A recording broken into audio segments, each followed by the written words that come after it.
배가 기울었습니다.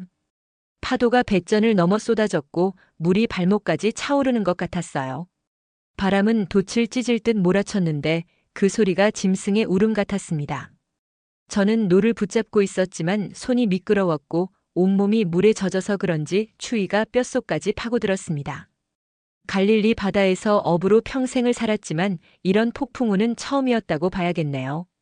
하늘은 먹구름으로 뒤덮여 칠흑같이 어두웠고 번개가 하늘을 가를 때마다 동료들의 창백한 얼굴이 보였습니다. 요한이 소리쳤습니다. 물을 퍼내. 더 빨리. 그의 목소리는 바람에 거의 묻혔지만 필사적인 외침이었어요. 저는 양동이를 들어 물을 퍼냈는데 퍼내는 속도보다 들어오는 물이 더 빨랐습니다. 야고보는 돛대를 붙잡고 있었고 안드레는 키를 잡으려 애쓰고 있었어요. 베드로 형님은 뱃머리에서 밧줄을 묶으려 했지만 손이 떨려서 그런지 계속 풀렸습니다. 이대로는 안 돼. 누군가 소리쳤는데 그게 제 목소리였는지 다른 사람 목소리였는지 분간할 수 없었습니다. 파도가 또 덮쳤습니다. 이번엔 더 크고 더 거세게 몰아쳐서 저는 갑판에 쓰러졌어요. 입안에 짠 바닷물이 들어왔고 폐가 타는 것 같았습니다. 다시 일어나려고 했지만 배가 심하게 흔들려서 중심을 잡을 수 없었죠. 우리 죽는다. 누군가 비명을 질렀는데 그 목소리엔 절망이 가득했습니다. 저도 그렇게 생각했어요. 갈릴리 바다가 우리 무덤이 될 것 같았고 아내와 아이들의 얼굴이 스쳐 지나갔습니다. 그때였습니다. 번개빛에 배 뒤쪽이 보였는데 예수님께서 그곳에 누워 주무시고 계셨어요. 베개를 베고 고요하게 잠들어 계셨는데 이 광풍 속에서 어떻게 주무실 수 있는지 도무지 이해할 수 없었습니다. 배가 기울고 물이 쏟아지는데도 천둥이 귀를 찢을 듯 울리는데도 예수님은 평온하게 주무셨어요. 마치 아무 일도 없는 것처럼 고요한 방에서 쉬시는 것처럼 보였습니다. 선생님, 베드로가 예수님께 달려갔습니다. 선생님, 깨어나십시오. 그의 목소리는 떨렸고 눈에는 공포가 가득했어요. 우리가 죽게 되었는데 돌아보지 아니하시나이까. 저희 모두가 예수님께 몰려갔는데 그때만큼 다급했던 적이 없었던 것 같습니다. 배는 계속 물에 잠기고 있었고 파도는 점점 더 거세졌어요. 하늘에서 천둥이 또 울렸는데 하나님의 진노 같았습니다. 예수님께서 눈을 뜨셨습니다. 천천히 조용히 일어나셨는데 그 움직임엔 전혀 서두름이 없었어요. 배가 흔들려도 중심을 잃지 않으셨고 물이 쏟아져도 동요하지 않으셨습니다. 예수님의 눈빛은 고요했는데 폭풍우를 보는 시선이 아니라 그저 잔잔한 호수를 바라보는 것 같았어요. 그 순간 저는 이상한 느낌을 받았습니다. 두려움 속에서도 뭔가 다른 것이 오고 있다는 걸 감지했죠. 예수님께서 일어서셨습니다. 뱃전으로 걸어가시는데 배가 흔들려도 발걸음이 흔들리지 않았어요. 그리고 바람을 향해 손을 드셨습니다. 그 순간을 저는 평생 잊을 수 없습니다. 번개가 치고 천둥이 울리는 가운데 예수님께서 입을 여셨어요. 잠잠하라. 그 음성은 크지 않았습니다. 오히려 조용했는데 하지만 광풍보다 더 강한 권위가 있었어요. 고요하라. 예수님께서 다시 말씀하셨는데 그 음성엔 명령이 아니라 창조주의 선포가 담겨 있었습니다. 그리고 믿을 수 없는 일이 일어났습니다. 바람이 멈췄어요. 갑자기 완전히 순간적으로 멈췄습니다. 돛을 찢던 광풍이 사라졌고 배를 흔들던 파도가 잔잔해졌어요. 방금 전까지 우리를 삼키려던 바다가 거울처럼 고요해졌는데 물결 하나 잃지 않았습니다. 먹구름이 걷히기 시작했고 하늘에서 별이 보였어요. 천둥 소리는 사라졌고 정막만이 남았습니다. 저는 그 자리에 얼어붙었습니다. 손에 들고 있던 양동이가 떨어졌는데 소리를 듣지 못했어요. 귀가 먹먹했고 머리가 멍했습니다. 방금 무슨 일이 일어난 건지 어떻게 이런 일이 가능한지 도무지 이해할 수 없었어요. 바람과 바다가 한 사람의 말에 순종했습니다. 자연이 창조주의 음성에 복종한 거죠. 동료들도 똑같았습니다. 베드로는 입을 벌린 채 예수님을 바라보고 있었고 야고보는 돛대에 매달린 채 얼어붙어 있었어요. 요한은 무릎을 꿇었는데 온몸이 떨리고 있었습니다. 안드레는 키를 놓친 채 바다를 멍하니 쳐다보고 있었고요. 우리 모두가 충격에 빠졌는데 두려움이 경외심으로 바뀌고 있었습니다. 예수님께서 우리를 보셨습니다.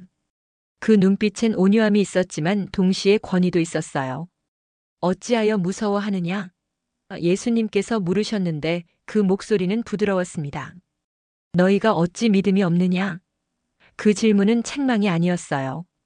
오히려 아버지가 자녀에게 묻는 것 같았습니다. 저는 대답할 수 없었습니다. 입술이 떨렸고 목소리가 나오지 않았어요. 베드로가 먼저 물었습니다. 저희가 누구이기에? 그의 목소리는 떨렸고 경외심이 가득했어요. 바람과 바다도 순종하는고. 우리 모두가 같은 질문을 하고 있었습니다. 이분이 대체 누구신가? 어떻게 자연을 다스리시는가? 어떤 권능으로 폭풍을 잠잠케 하시는가? 그날 밤을 저는 잊을 수 없습니다. 고요해진 바다 위에서 배를 저어 건너편으로 갔는데 아무도 말을 하지 않았어요. 침묵 속에서 각자 생각에 잠겨 있었고 방금 목격한 기적을 되새기고 있었습니다. 예수님께서는 다시 배 뒤편에 앉으셨는데 여전히 평온하셨어요. 마치 아무 일도 없었던 것처럼 그저 조용히 쉬고 계셨습니다. 하지만 우리 안에선 모든 게 바뀌었습니다. 이분이 단순한 선생이 아니라는 걸 알았어요. 훌륭한 랍비도 놀라운 치유자도 넘어서는 분이셨습니다. 이분은 창조주의 권능을 가지신 분이었고 자연을 다스리시는 분이었어요. 바람과 바다가 순종하는 분, 폭풍을 한마디로 잠잠케 하시는 분, 그분이 바로 우리와 함께 계셨습니다. 그날 이전으로 돌아가 보겠습니다. 사실 제 인생은 평범했어요. 저는 갈릴리 바다에서 태어났고 어부의 아들로 자랐습니다.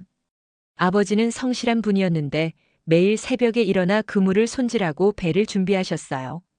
어머니는 경건한 분이었고 안식일마다 회당에 가서 율법을 들으셨습니다. 우리 집은 가난했지만 행복했는데 가족이 함께 있다는 것만으로도 감사했어요. 저는 7살 때부터 아버지를 따라 배를 탔습니다.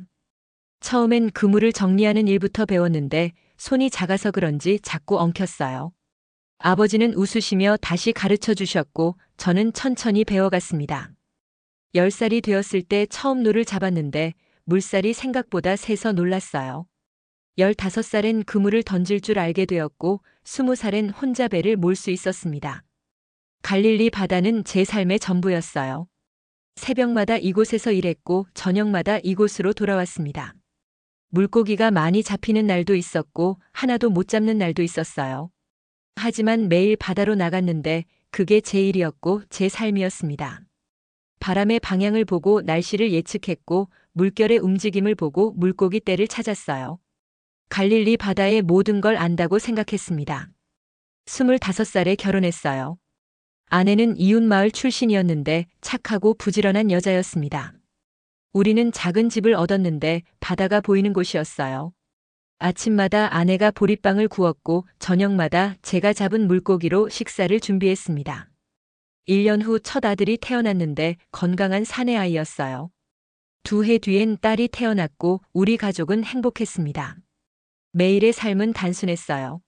새벽 4시면 일어나서 기도했는데 동쪽 창문을 열고 예루살렘을 향해 무릎 꿇었습니다. 쇠마 이스라엘, 주 우리 하나님은 한 분이시라. 아버지에게 배운 기도를 드렸고 하루를 시작했어요. 5시면 바다로 나갔는데 동료들과 함께 배를 띄웠습니다. 베드로 형님과 안드레, 야고보와 요한, 우리는 늘 함께 일했어요. 오전 내내 그물을 던졌습니다. 팔이 아팠지만 익숙한 일이었고 노래를 부르며 일했어요. 여호와는 나의 목자시니 내게 부족함이 없으리로다. 시편을 암송하며 그물을 당겼는데 물고기가 가득할 때도 있었고 텅 빈 때도 있었습니다. 하지만 불평하지 않았어요. 하나님께서 주시는 대로 받아들였고 감사했습니다. 정오면 해변으로 돌아왔어요. 그물을 펼쳐 말리고 배를 손질했습니다. 점심은 간단했는데 보리빵 몇 조각과 말린 물고기 그리고 물 한 잔이었어요. 그늘에 앉아 쉬면서 동료들과 이야기를 나눴는데 대부분 물고기 이야기였습니다. 오늘은 어디서 많이 잡혔다더라. 내일은 저쪽 바다로 가보자. 평범한 대화들이었죠. 오후엔 시장에 갔습니다. 잡은 물고기를 팔았는데 흥정하는 일이 쉽지 않았어요. 장사꾼들은 값을 깎으려 했고 저희는 조금이라도 더 받으려 했습니다. 하지만 정직하게 거래했는데 아버지가 그렇게 가르쳐 주셨어요. 속이는 저울은 여호와께서 미워하시나 공정한 추는 그가 기뻐하시느니라. 잠언 말씀을 기억하며 정직하게 장사했습니다. 저녁엔 가족과 함께 했어요. 아내가 준비한 저녁을 먹었는데 채소 수프와 생선 구이, 그리고 빵이었습니다. 아이들은 하루 종일 있었던 일을 떠들었고 저는 피곤했지만 행복하게 들었어요. 식사 후엔 램프에 불을 켜고 함께 기도했는데 아이들이 따라서 암송했습니다.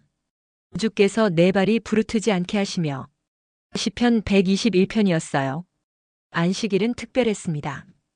일을 쉬고 회당에 갔는데 온 마을 사람들이 모였어요. 랍비가 토라를 읽었고 우리는 경청했습니다. 내 하나님 여호와를 사랑하라. 내 마음을 다하고 뜻을 다하고 힘을 다하여. 신명기 말씀이 울려 퍼졌는데 마음이 뜨거워졌어요. 예배 후엔 이웃들과 교제했고 함께 식사를 나눴습니다. 명절이 되면 예루살렘으로 갔어요. 1년에 3번 6월절과 77절과 초막절에 성전을 방문했습니다. 나흘을 걸어야 했는데 힘들었지만 기쁨이 더 컸어요. 성전이 보이면 찬송을 불렀는데 내가 산을 향하여 눈을 들리라. 시편 121편이었습니다. 성전 뜰에서 제사를 드렸고 제사장이 희생 제물을 받았어요. 그 순간엔 하나님께서 가까이 계신 것 같았습니다. 그렇게 평범한 날들이 흘러갔어요. 봄이 오면 보리를 수확했고 여름이 오면 포도를 땄습니다. 가을엔 무화과가 익었고 겨울엔 올리브를 눌렀어요. 사계절이 돌아가며 삶은 계속되었고 저는 감사했습니다. 하나님께서 주신 일상이 소중했고 가족과 함께하는 시간이 행복했어요. 아이들이 자라는 걸 보는 게 기쁨이었습니다. 아들은 제 뒤를 따라 어부가 되려 했고 딸은 어머니를 도와 집안일을 배웠어요. 저녁마다 아이들에게 이야기를 들려줬는데 아브라함과 모세, 다윗과 다니엘의 이야기였습니다. 하나님께서는 신실하신 분이시단다. 아이들에게 말해줬고 그들은 고개를 끄덕였어요. 하지만 마음 한편엔 갈망이 있었습니다. 이게 다일까? 이렇게 태어나서 일하고 가족 부양하고 늙어서 죽는 게 전부일까? 하나님께서 우리에게 더 큰 계획이 있으시지 않을까? 선지자들이 약속한 메시아는 언제 오실까? 그 질문들이 마음속에 있었는데 답을 찾지 못했어요. 그러던 어느 날이었습니다. 소문이 들려왔는데 광야에서 세례자 요한이라는 선지자가 나타났다는 거였어요. 회개하라, 천국이 가까이 왔느니라. 그가 외쳤고 사람들이 몰려갔습니다. 저도 궁금했는데 하지만 일이 바빠서 가지 못했어요. 베드로 형님이 다녀왔는데 흥분해서 돌아왔습니다. 그분이 말씀하시길 더 큰 이가 오신다고 하셨어. 베드로가 말했는데 눈이 빛났어요. 그분은 성령과 불로 세례를 주실 거라고 하셨어. 메시아가 곧 오신대. 저는 귀가 솔깃했습니다. 메시아? 정말? 수백 년을 기다린 그분이? 하지만 반신반의했어요. 이전에도 그런 소문은 많았는데 거짓으로 드러났었거든요. 몇 달 후였습니다. 또 다른 소문이 들려왔는데 나사렛에서 온 예수라는 분이 갈릴리에서 가르치신다는 거였어요. 병자를 고치시고 귀신을 쫓으시고 놀라운 말씀을 하신다고 했습니다. 호기심이 생겼지만 여전히 확신하지 못했어요.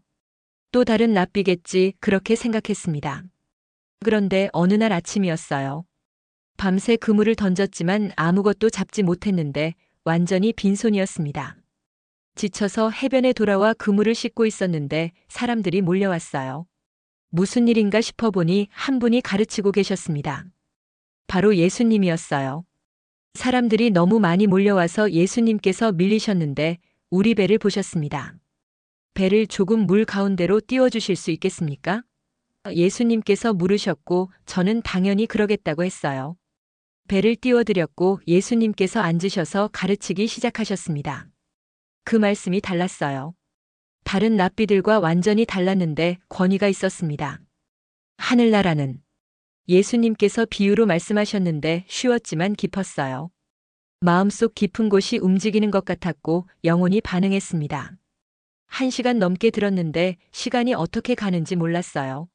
말씀을 마치신 후 예수님께서 저를 보셨습니다. 깊은 데로 가서 그물을 내려 고기를 잡으라. 저는 당황했어요.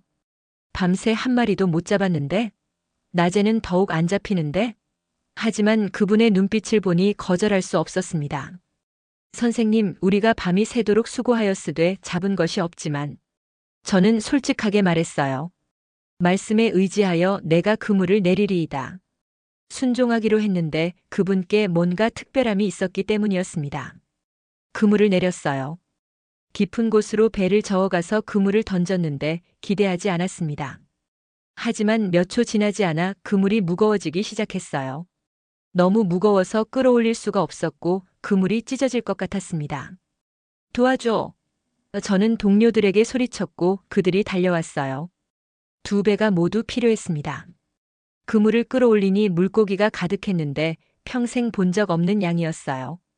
배가 가라앉을 정도였고 물이 배 안으로 들어오기 시작했습니다. 저는 충격을 받았어요. 이게 어떻게 가능한가? 밤새 한 마리도 못 잡았는데 한 번에 이렇게? 그때 깨달았습니다. 이분은 범상한 분이 아니라는 걸요. 단순히 말씀을 잘하시는 선생이 아니라 자연까지 다스리시는 분이라는 걸 알았어요. 무릎을 꿇었습니다. 예수님 발 앞에 엎드려서 말했어요. 주여, 나를 떠나소서. 나는 죄인이로소이다. 부끄러웠습니다. 이렇게 거룩하신 분 앞에서 제 죄스러움이 드러나는 것 같았어요. 평생 지은 죄들이 숨기려 했던 잘못들이 모두 빛 아래 드러나는 느낌이었습니다. 하지만 예수님께서 제 어깨에 손을 얹으셨어요. 무서워하지 말라. 그 음성은 온유했는데 동시에 강했습니다. 이제부터 내가 사람을 낚으리라.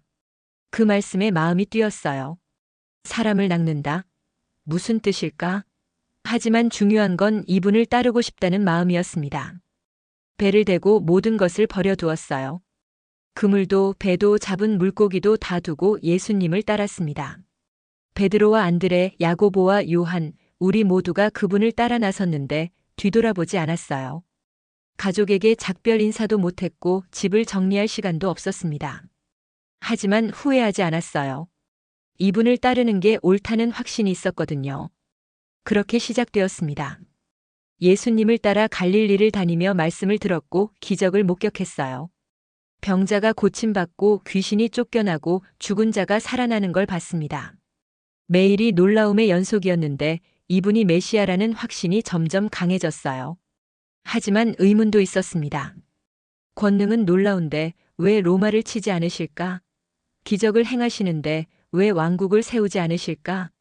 메시아라면 당연히 이스라엘을 해방시키실 텐데 예수님은 그런 말씀을 하지 않으셨어요. 오히려 원수를 사랑하라, 핍박하는 자를 위해 기도하라고 하셨습니다. 이해하기 어려웠죠. 그러던 중에 그 폭풍우를 만난 겁니다. 배에서 겪은 그 경험, 바람과 바다를 잠잠케 하신 그 기적을요. 그날 밤 잠을 이룰 수 없었습니다. 목격한 일이 너무 컸고 마음이 요동쳤어요. 다른 동료들은 피곤해서 잠들었는데 저는 뒤척이며 생각했습니다. 바람과 바다가 순종했어요. 자연이 한 사람의 명령에 복종했습니다. 이게 대체 무슨 의미일까? 별을 바라보며 기도했어요. 하나님, 이분이 누구십니까?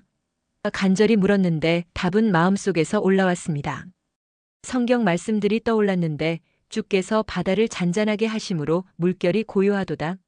시편 107편이었어요. 바다가 그의 것이라 그가 만드셨으며 시편 95편이 생각났습니다. 바다를 만드신 분만이 바다를 다스리실 수 있어요. 바람을 창조하신 분만이 바람을 멈추실 수 있습니다. 그렇다면 예수님은? 마음이 두근거렸어요. 감히 입 밖에 내기 어려운 결론이었는데 하지만 피할 수 없었습니다. 이분은 창조주와 같은 권능을 가지셨어요. 여호와께서 광풍을 고요하게 하사 물결을 잔잔하게 하시는도다. 시편 말씀이 계속 떠올랐는데 오늘 제 눈으로 본 일이었습니다. 이론이 아니라 현실이었고 기록이 아니라 체험이었어요. 손이 떨렸습니다. 두려움과 경외가 섞인 떨림이었는데 이분과 함께 있다는 것이 얼마나 엄청난 일인지 깨달았어요. 다음 날 아침 일찍 일어나 따로 기도했습니다. 언덕에 올라가서 무릎을 꿇었는데 하나님께 간구했어요. 제게 믿음을 주소서. 솔직하게 고백했습니다. 저는 두려워했습니다. 폭풍 속에서 주님을 믿지 못했습니다. 용서해 주소서. 눈물이 났어요. 부끄러움의 눈물이었는데 저는 오랫동안 하나님을 믿었다고 생각했지만 진짜 시험이 왔을 때 무너졌거든요. 죽음이 앞에 왔을 때 믿음이 아니라 공포만 있었습니다. 예수님께서 함께 계셨는데도 두려워했어요. 그게 저를 괴롭혔습니다. 작은 믿음의 사람들아. 예수님의 말씀이 귓가에 맴돌았는데 책망이 아니라 안타까움이 담겨 있었어요. 정말 그랬습니다. 제 믿음은 작았고 흔들렸습니다. 날씨 좋을 때만 믿고 순탄할 때만 신뢰했던 것 같았어요. 진짜 폭풍이 왔을 때는 무너졌습니다. 하나님, 제 믿음을 키워주소서. 간절히 기도했는데 더 이상 이런 실패를 반복하고 싶지 않았어요. 시험이 와도 흔들리지 않게 해주시고 폭풍이 와도 주님을 신뢰하게 해주소서. 얼마나 기도했는지 모르겠는데 해가 높이 떴을 때 내려왔습니다. 그 후로 예수님을 더 주의 깊게 보기 시작했어요. 말씀만이 아니라 행동을 관찰했고 기적만이 아니라 태도를 배웠습니다. 놀라운 걸 발견했는데 예수님은 항상 평안하셨어요. 어떤 상황에서도 동요하지 않으셨고 어떤 위협 앞에서도 두려워하지 않으셨습니다. 사람들이 몰려와도 침착하셨고 바리새인들이 시비를 걸어도 흔들리지 않으셨어요. 병자가 와도 당황하지 않으셨고 귀신이 소리쳐도 놀라지 않으셨습니다. 그 평안이 어디서 오는지 궁금했는데 관찰하면서 알게 되었어요. 예수님은 기도하셨습니다. 매일 새벽에 일어나서 산으로 가셨는데 혼자 아버지와 시간을 보내셨어요. 때로는 밤새 기도하셨고 중요한 결정 전에는 금식하며 기도하셨습니다. 그 기도 시간이 예수님의 능력의 원천이었던 것 같아요. 저도 따라하기 시작했습니다. 새벽마다 일어나서 기도했는데 처음엔 힘들었어요. 몸이 피곤했고 잠이 더 왔습니다. 하지만 계속했는데 며칠 지나니 익숙해졌어요. 조용히 하나님과 대화하는 시간이 소중해졌고 하루를 시작하는 힘이 되었습니다. 아버지, 예수님께서 기도하시는 걸 들은 적이 있는데 그 친밀함이 놀라웠어요. 하나님을 아버지라고 부르시며 마치 사랑하는 자녀가 아버지께 말하듯이 하셨습니다. 저도 그렇게 기도해보고 싶었는데 처음엔 어색했어요. 하지만 점점 자연스러워졌고 하나님께서 정말 제 아버지처럼 느껴지기 시작했습니다. 기도하면서 깨달았어요. 믿음은 머리로 아는 게 아니라 마음으로 경험하는 거라는 걸요. 하나님에 대한 지식이 아니라 하나님과의 관계라는 걸 알았습니다. 폭풍 속에서 제게 필요했던 건 신학이 아니라 신뢰였고 교리가 아니라 친밀함이었어요. 여호와는 나의 목자시니. 시편 23편을 암송했는데 이제 다르게 들렸습니다. 내게 부족함이 없으리로다. 정말 그랬어요. 주님께서 함께 하시면 폭풍도 두렵지 않고 죽음의 음침한 골짜기를 걸어도 해를 두려워하지 않을 수 있었습니다. 며칠 후 또 다른 기적을 보았어요. 5,000명을 먹이신 일이었는데 보리떡 5개와 물고기 2마리로 모두 배불리 먹였습니다. 불가능한 일이었지만 일어났고 남은 조각이 12광줄이나 되었어요. 저는 빵을 나눠주며 생각했습니다. 이분은 자연뿐 아니라 물질도 다스리시는구나. 저녁이 되자 예수님께서 산으로 올라가셨어요.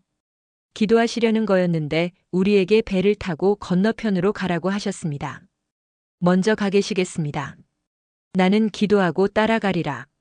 예수님께서 말씀하셨고 우리는 배에 올랐어요. 바다로 나가니 또 바람이 불기 시작했습니다. 심하지는 않았지만 거슬렀고 노를 젓기 힘들었어요. 밤이 되었는데 어둠 속에서 계속 배를 저었습니다. 피곤했고 팔이 아팠어요. 언제쯤 도착하려나. 중얼거렸는데 바람이 점점 세졌습니다. 새벽 4시쯤 되었을까요? 파도와 씨름하며 노를 젓고 있는데 누군가 물 위를 걸어오는 게 보였어요. 처음엔 환상인 줄 알았습니다. 피곤해서 헛것을 보나 싶었는데 가까이 오면서 분명해졌어요. 사람이었습니다. 물 위를 걷는 사람이요. 귀신이다. 누군가 비명을 질렀고 모두 놀랐어요. 물 위를 걷다니 그건 불가능한 일이었습니다. 인간은 물에 가라앉게 되어 있는데 이 사람은 마치 땅 위를 걷듯이 물 위를 걸었어요. 공포가 몰려왔는데 귀신이라고 생각했습니다. 안심하라 나니 두려워하지 말라. 그 목소리를 듣는 순간 알았어요. 예수님이셨습니다. 귀신이 아니라 주님이셨고 불가능한 일을 또 하고 계셨어요. 물 위를 걸으시며 우리에게 오고 계셨습니다. 베드로가 소리쳤어요. 주여, 만일 주님이시거든 나를 명하사 물 위로 오라 하소서. 그의 목소리엔 믿음과 도전이 섞여 있었는데 감히 자기도 해보고 싶다는 뜻이었습니다. 예수님께서 대답하셨어요. 오라. 베드로가 배에서 내렸습니다. 물에 발을 디뎠는데 가라앉지 않았어요. 한 걸음, 두 걸음, 그는 정말 물 위를 걷기 시작했습니다. 우리 모두 숨을 죽이고 지켜봤는데 믿을 수 없는 광경이었어요. 베드로가 물 위를 걷고 있었습니다. 몇 걸음 갔을까요? 갑자기 베드로의 표정이 변했어요. 바람을 보았고 파도를 의식했습니다. 그 순간 가라앉기 시작했는데 주여 나를 구원하소서. 베드로가 외쳤어요. 예수님께서 즉시 손을 내밀어 붙잡으셨고 말씀하셨습니다. 믿음이 작은 자여, 왜 의심하였느냐? 둘이 함께 배에 오르자 바람이 그쳤어요. 또 한 번 자연이 순종했고 폭풍이 잠잠해졌습니다. 우리는 넋을 잃고 예수님께 경배했는데 진실로 하나님의 아들이로소이다 고백했어요. 더 이상 의심할 수 없었습니다. 이분은 하나님의 아들이셨어요. 그날 밤의 교훈은 명확했습니다. 예수님을 바라볼 때는 불가능한 일도 가능하지만 환경을 보면 가라앉는다는 거였어요. 베드로는 주님을 볼 때는 물 위를 걸었지만 바람을 보자 가라앉았습니다. 믿음의 초점이 어디 있느냐가 중요했어요. 저도 배웠습니다. 첫 폭풍 때는 파도만 보고 두려워했는데 예수님을 보지 못했어요. 주님께서 배에 계셨는데도 잊고 있었습니다. 하지만 이제는 알았어요. 어떤 폭풍이 와도 예수님께서 함께 계시면 안전하다는 걸요. 그 후로 많은 일이 있었습니다. 예수님을 따라 예루살렘으로 갔고 성전에서 가르치시는 걸 들었어요. 바리새인들과 논쟁하시는 걸 봤고 병자를 고치시는 걸 목격했습니다. 매일이 배움이었고 매일이 놀라움이었어요. 하지만 분위기가 바뀌기 시작했습니다. 종교 지도자들이 예수님을 미워하기 시작했는데 질투와 두려움 때문이었어요. 예수님의 영향력이 커지자 자신들의 권위가 흔들렸고 민중이 예수님을 따르자 위협을 느꼈습니다. 죽이려는 계획까지 세우기 시작했어요. 예수님께서 말씀하시기 시작했습니다. 인자가 많은 고난을 받고 죽임을 당할 것이다. 충격이었어요. 메시아가 죽는다고? 불가능했습니다. 메시아는 이스라엘을 구원할 분인데 어떻게 죽을 수 있나요? 베드로가 항변했는데 주여 그리 마옵소서. 이 일이 결코 주께 미치지 아니하리이다. 하지만 예수님은 단호하셨어요. 사탄아 내 뒤로 물러가라. 베드로를 꾸짖으셨는데 그 이유를 나중에 알았습니다. 예수님의 사명은 왕국을 세우는 게 아니라 죄인을 구원하는 거였고 그러기 위해선 죽으셔야 했어요. 십자가가 하나님의 계획이었습니다. 유월절이 다가왔어요. 예루살렘으로 올라가셨는데 많은 사람이 환호하며 맞이했습니다. 호산나 다윗의 자손이여. 종려나무 가지를 흔들며 외쳤는데 왕으로 맞이하는 거였어요. 기쁨이 충만했지만 예수님의 표정은 슬퍼 보였습니다. 마지막 식사를 함께 했어요. 다락방에 모여서 유월절 식사를 준비했는데 예수님께서 빵을 떼어주셨습니다. 이것은 너희를 위하는 내 몸이라. 잔을 들어주시며 말씀하셨어요. 이것은 내 피로 세우는 새 언약이라. 무슨 뜻인지 완전히 이해하지 못했지만 뭔가 중대한 일이 일어나고 있다는 걸 느꼈습니다. 그날 밤 겟세마네 동산에 갔어요. 예수님께서 기도하셨는데 고뇌하는 모습이었습니다. 아버지, 만일 할만하시거든 이 잔을 내게서 지나가게 하옵소서. 땀이 핏방울처럼 떨어졌고 고통스러워 하셨어요. 하지만 기도를 마치며 말씀하셨습니다. 그러나 나의 원대로 마시옵고 아버지의 원대로 하옵소서. 군인들이 왔습니다. 유다가 인도했는데 배신이었어요. 예수님을 체포했고 우리는 놀라 도망쳤습니다. 부끄럽지만 사실이에요. 용감하게 저항하겠다고 했던 말은 다 거짓이었고 두려움에 사로잡혀 도망쳤습니다. 베드로만 따라갔는데 대제사장의 집들까지 갔어요. 저도 몰래 따라갔지만 멀리서만 지켜봤습니다. 예수님께서 신문당하시는 걸 봤는데 거짓 증인들이 모함했어요. 침을 뱉고 때리고 조롱했습니다. 하나님의 아들이 그런 수모를 당하시는데 우리는 아무것도 할 수 없었어요. 새벽이 되자 빌라도에게 넘겨졌습니다. 로마 총독 앞에서 재판을 받으셨는데 억울한 판결이었어요. 빌라도도 무죄를 알았지만 군중의 압력에 굴복했고 십자가형을 선고했습니다. 십자가에 못 박으소서. 군중이 외쳤는데 며칠 전 호산나를 외치던 사람들이었어요. 십자가를 지고 골고다 언덕을 올라가셨습니다. 저는 멀리서 따라가며 울었는데 눈물을 멈출 수 없었어요. 어떻게 이런 일이? 권능으로 폭풍을 잠잠케 하신 분이, 물 위를 걸으신 분이, 죽은 자를 살리신 분이 이렇게 약하게 끌려가시다니. 십자가에 못 박히셨습니다. 손과 발에 못이 박혔고 피가 흘렀어요. 고통스러워 하셨지만 원망하지 않으셨고 오히려 기도하셨습니다. 아버지, 저들을 사하여 주옵소서. 자기들이 하는 것을 알지 못함이니이다. 그 용서에 저는 또 울었어요. 정오가 되자 어둠이 왔습니다. 해가 빛을 잃었고 온 땅이 어두워졌어요. 3시간 동안 계속되었는데 이상한 일이었습니다. 오후 3쯤 예수님께서 큰 소리로 외치셨어요. 엘리 엘리 라마 사박다니. 나의 하나님, 나의 하나님, 어찌하여 나를 버리셨나이까. 그리고 숨을 거두셨습니다. 다 이루었다.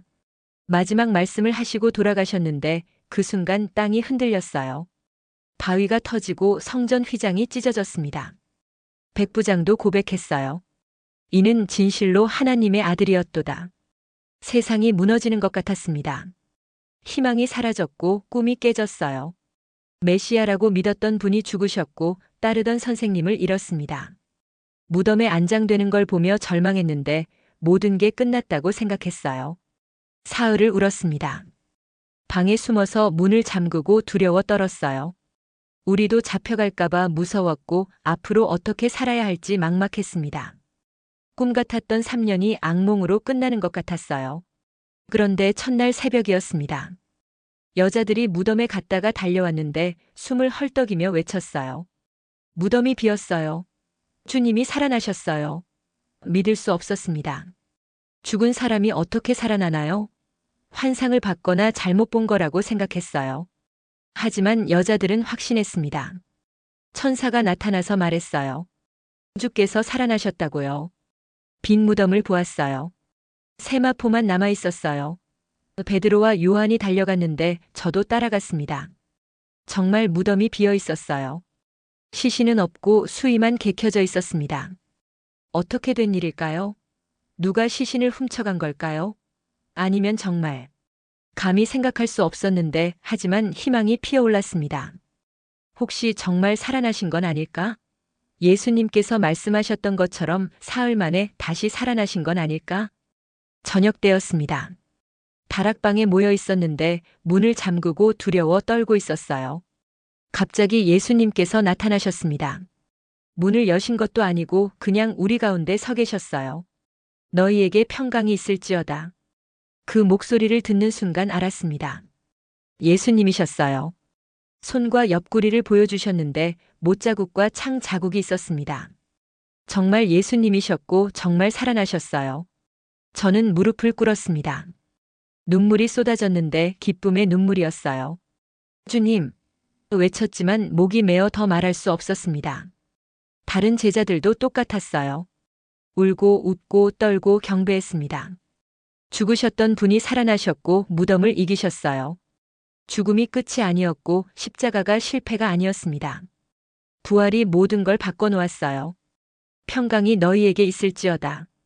예수님께서 다시 말씀하셨는데 정말 평강이 왔습니다. 두려움이 사라졌고 절망이 소망으로 바뀌었어요. 아버지께서 나를 보내신 것 같이 나도 너희를 보내노라. 사명을 주셨는데 이제 우리가 나가서 전할 차례였습니다. 숨을 내쉬시며 말씀하셨어요. 성령을 받으라.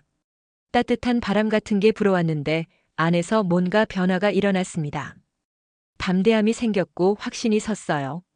두려웠던 마음이 용기로 바뀌었고 숨고 싶었던 마음이 나가고 싶은 마음으로 변했습니다.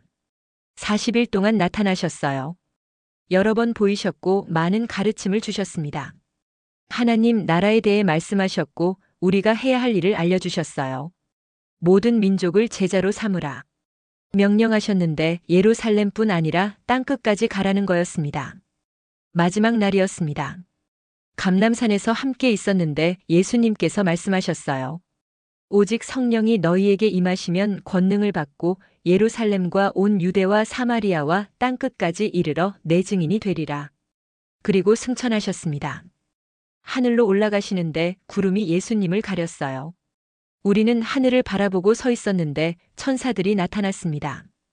갈릴리 사람들아, 어찌하여 서서 하늘을 쳐다보느냐? 너희 가운데서 하늘로 올려지신 이 예수는 하늘로 가심을 본 그대로 오시리라. 예수님께서 다시 오실 거라는 약속이었어요. 예루살렘으로 돌아와서 기도했습니다. 열흘을 기다렸는데 오순절날 성령이 임하셨어요. 바람 소리 같은 게 들렸고 불의 혀같이 갈라지는 것이 각 사람 위에 임했습니다. 성령으로 충만해졌는데 다른 언어로 말하기 시작했어요. 베드로가 일어나 설교했습니다. 전에는 부인했던 베드로가 이제는 담대히 외쳤어요. 이스라엘 사람들아, 이 말을 들으라. 너희가 십자가에 못 박은 이 예수를 하나님이 주와 그리스도가 되게 하셨느니라. 3,000명이 회개하고 세례를 받았는데 교회가 시작되었습니다. 그 후로 모든 게 바뀌었어요. 전에는 두려워 숨었는데 이제는 담대히 전했습니다. 전에는 의심했는데 이제는 확신했어요. 예수님께서 메시아이시고 구주이시고 하나님의 아들이심을 알았습니다. 그리고 그분이 살아계시며 우리와 함께하심을 경험했어요. 박해가 시작되었습니다. 종교 지도자들이 우리를 잡아들였고 매질했어요. 감옥에 갇혔지만 두렵지 않았습니다. 오히려 기뻤는데 예수님의 이름을 위해 고난받는 게 영광이었어요. 스데반이 돌에 맞아 죽었는데 순교의 피가 교회를 더 자라게 했습니다. 흩어졌어요. 박해 때문에 예루살렘을 떠나야 했는데 어디로 가든 복음을 전했습니다. 사마리아에도 갔고 이방인에게도 갔어요. 빌립이 에티오피아 내시에게 전했고 베드로가 고넬료에게 전했습니다. 경계가 무너졌고 복음이 퍼져나갔어요. 바울이라는 사람이 변했습니다. 전에는 박해자였는데 예수님을 만난 후 사도가 되었어요. 그가 전도 여행을 다니며 교회를 세웠고 편지를 써서 가르쳤습니다. 예수 그리스도와 그가 십자가에 못 박히신 것 외에는 아무것도 알지 아니하기로 작정하였노라. 그의 고백이었어요. 저도 전했습니다. 갈릴리로 돌아가서 사람들에게 말했는데 제가 본 것과 들은 것을 증거했어요. 예수님께서 폭풍을 잠잠케 하셨습니다. 그날의 이야기를 들려줬고 그분이 죽으셨지만 살아나셨습니다. 부활의 증인이 되었습니다. 어부들에게 전했어요. 예전 동료들, 같이 그물을 던지던 친구들에게 말했습니다. 나도 너희처럼 평범한 어부였습니다. 하지만 예수님을 만나고 모든 게 바뀌었어요. 이제는 사람을 낚는 어부가 되었습니다. 몇몇이 믿었고 세례를 받았어요. 가족에게도 전했습니다. 아내와 아이들에게 말했는데 처음엔 이상하게 생각했어요. 하지만 제 변화를 보고 믿기 시작했고 함께 예수님을 따르게 되었습니다. 우리 집이 교회가 되었는데 안식일마다 사람들이 모여 예배를 드렸어요. 회당에서도 전했습니다. 유대인들에게 성경을 가르쳤는데 구약의 모든 예언이 예수님을 가리킨다고 설명했어요. 모세가 말한 선지자가 예수님입니다. 다윗이 노래한 메시아가 예수님입니다. 많은 사람이 믿었지만 반대하는 사람도 있었습니다. 박해를 받았어요. 매를 맞았고 돌을 맞았습니다. 감옥에도 갔는데 하지만 멈추지 않았어요. 폭풍 속에서 배웠던 교훈을 기억했습니다. 예수님을 바라보면 두려울 게 없다는 것, 주님께서 함께 하시면 폭풍도 잠잠해진다는 것을요. 기적도 일어났습니다. 병자를 위해 기도하면 나았고 귀신 들린 자를 위해 기도하면 귀신이 나갔어요. 예수님의 이름으로 기도하면 역사가 일어났는데 그 권능이 여전히 살아있음을 경험했습니다. 교회가 자랐어요. 처음엔 몇 명이었는데 점점 늘어났습니다. 수십 명이 되었고 수백 명이 되었어요. 갈릴리 곳곳에 작은 교회들이 생겼는데 모두 예수님을 믿고 따르는 사람들이었습니다. 함께 모여 빵을 떼었어요. 주님의 만찬을 기념했는데 그때마다 십자가와 부활을 기억했습니다. 이것은 너희를 위하는 내 몸이라. 예수님의 말씀이 생생했고 그 사랑이 새로워졌어요. 포도주를 마시며 이것은 내 피로 세우는 새 언약이라 감사했습니다. 찬송을 불렀습니다. 시편을 노래했는데 이제 다른 의미로 들렸어요.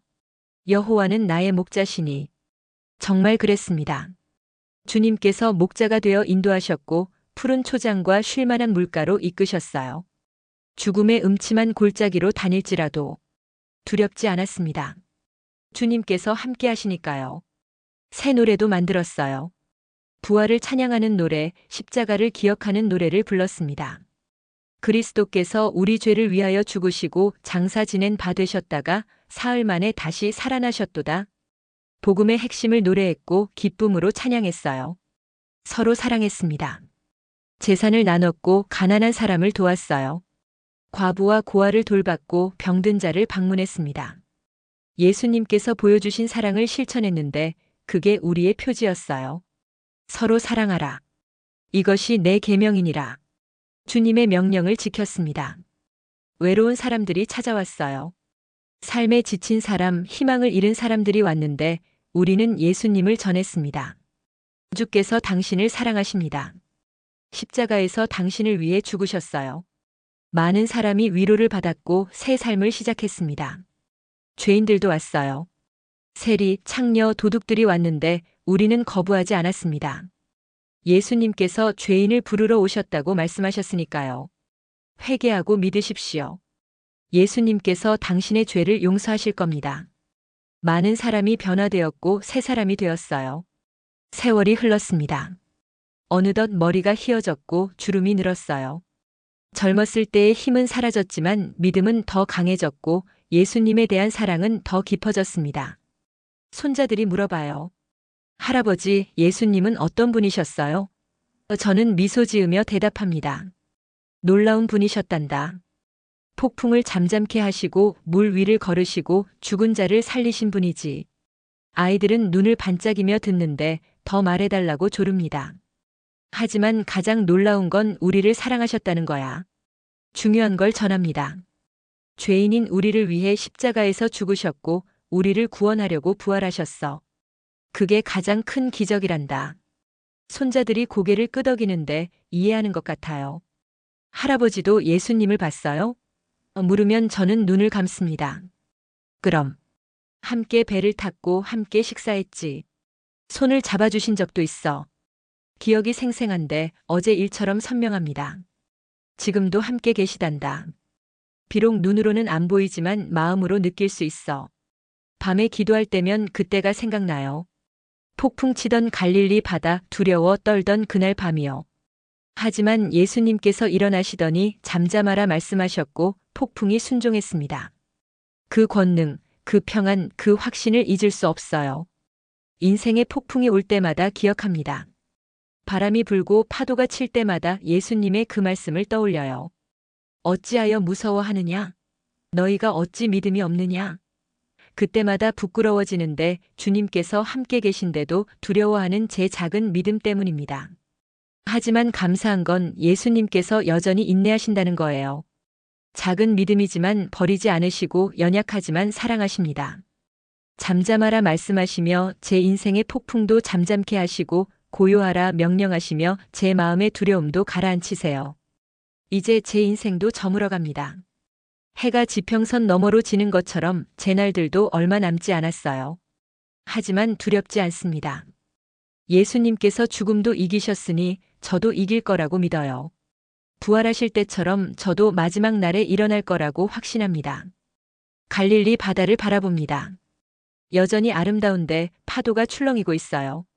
때로는 고요하고 때로는 거칠지만 여전히 같은 바다입니다. 하지만 저에겐 이제 그 이상이에요. 예수님을 만난 곳, 기적을 본 곳, 믿음을 배운 곳이거든요. 후배 어부들에게 말해줍니다. 조심해라. 폭풍이 갑자기 오니까. 그들은 고개를 끄덕이는데 이미 알고 있어요. 하지만 더 중요한 건 제가 덧붙입니다. 폭풍보다 크신 분을 아는 거야. 예수님을 배에 모셔라. 그러면 어떤 폭풍도 두렵지 않아. 교회 사람들과 함께 예배드립니다. 늙어서 목소리는 떨리지만 찬송을 부르는데 여호와는 나의 목자시니 내게 부족함이 없으리로다. 눈물이 나요. 정말 부족함이 없었습니다. 주님께서 목자가 되어 평생 인도하셨고 필요한 모든 걸 채워주셨어요. 그가 나를 푸른 초장에 누이시며 푸른 초장이 생각나는데 예수님과 함께한 나날들이었습니다. 쉴만한 물가로 인도하시는도다. 주님께서 주신 평안 그 안식이 감사해요. 내 영혼을 소생시키시고 정말 소생시키셨습니다.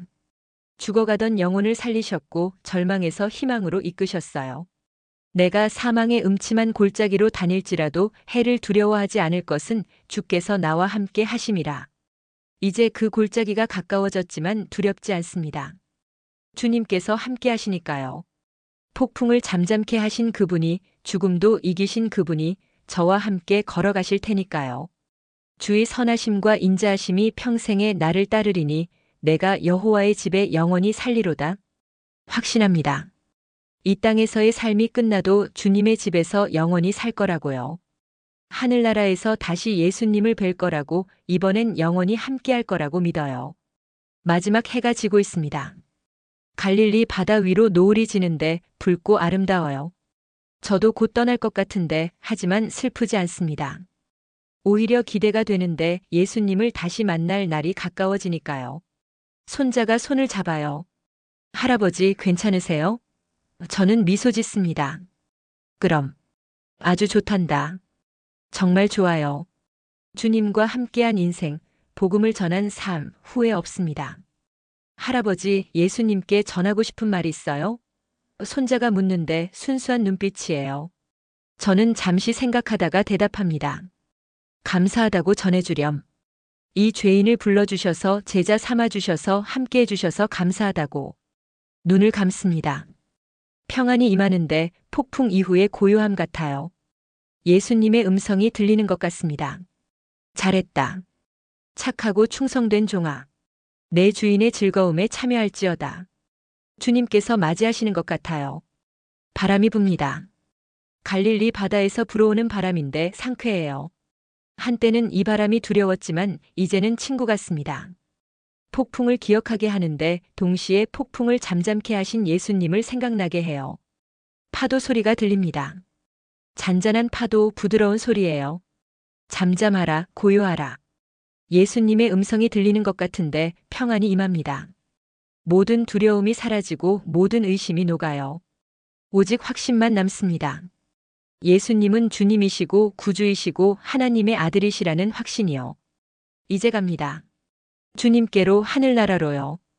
폭풍을 지나 고요한 항구로 들어가는 배처럼 저도 평생의 항해를 마치고 영원한 안식으로 들어갑니다. 예수님께서 기다리고 계실 거예요. 잘 왔다 말씀하시며 맞아주실 겁니다. 당신에게도 전하고 싶어요. 인생의 폭풍을 만나셨나요? 두려움에 떨고 계신가요? 예수님을 부르세요. 주여 구원하소서. 외치세요. 주님께서 일어나시어 폭풍을 잠잠케 하실 겁니다. 그분의 권능은 여전하고 그분의 사랑은 변함없어요. 믿음이 작아도 괜찮습니다. 저도 그랬으니까요. 의심하고 두려워하고 실패했어요. 하지만 예수님께서 포기하지 않으셨고 끝까지 사랑하셨습니다. 당신도 똑같이 사랑받을 거예요. 폭풍은 기회입니다. 예수님의 권능을 경험할 기회, 믿음을 배울 기회예요. 폭풍이 없었다면 저는 예수님이 자연도 다스리신다는 걸 몰랐을 겁니다. 두려움이 없었다면 주님의 평안이 얼마나 귀한지 몰랐을 거예요. 그러니 낙심하지 마세요. 당신의 폭풍, 주님께서 아십니다. 그리고 반드시 잠잠케 하실 거예요. 때가 되면 주님의 시간에 완벽하게 해결하실 겁니다. 저는 갑니다. 하지만 이 이야기는 계속될 거예요. 당신을 통해서요. 당신도 예수님을 만나고 기적을 경험하고 다른 사람에게 전할 겁니다. 그렇게 복음은 세대를 넘어 이어지고 하나님의 나라는 계속 확장될 거예요. 마지막으로 말씀드립니다. 예수님은 살아계십니다. 2000년 전에만 계셨던 게 아니라 지금도 살아계세요. 당신의 배에도 타실 수 있고 당신의 폭풍도 잠잠케 하실 수 있습니다. 문을 여세요. 마음의 문을 열고 주님을 모시세요. 그리고 두려워 마세요. 잠잠하라, 고요하라. 주님의 음성을 들으세요. 폭풍 속에서도 평안을 누리세요.